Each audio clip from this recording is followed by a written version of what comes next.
posted November 10, 2017 081814 SHE's celebrating 50 years since Darwin's oldest alcohol rehabilitation service started, but Kathy Mills wants to see it closed down. "I'd like to see the day when there's no need for it," she says. "At this stage it has to be supported better. At the moment we can't do without it, but I'd like to see the end of it myself.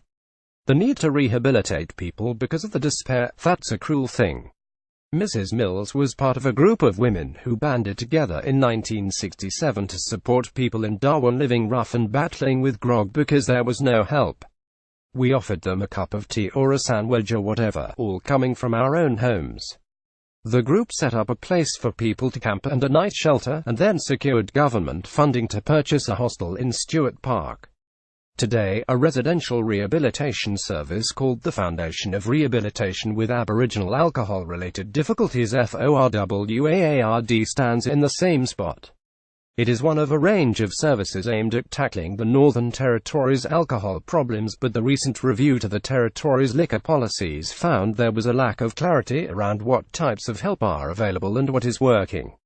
A Riley review stopped short of making recommendations about what services should be funded and where, instead recommending that the government undertake a demand study to clarify what is needed and map existing services in order to identify gaps.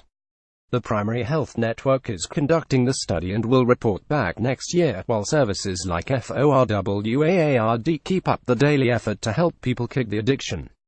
Stuffing up is a major part of recovery at the organization's family open day. There is cake and a sausage sizzle, and visitors for the clients undergoing 3 months of rehab.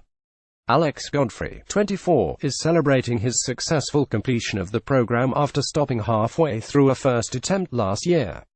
He says he wants other people struggling with dependence or addiction not to be discouraged by relapse and missteps.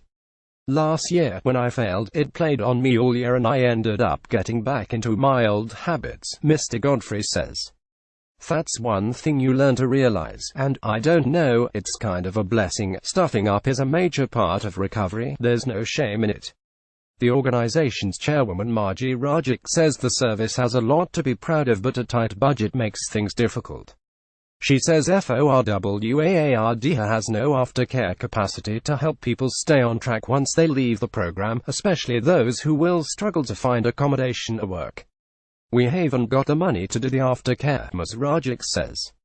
"We can invite them back anytime to come in and attend the program, go to AA of an evening, however, then they leave and they're just back in the same situation." A Riley review noted a need for better aftercare services across the NT, saying it was of particular concern. The authors said services had told them resources were stretched and many struggled to meet demand, something Ms. Rajic says also constrains FORWAARD.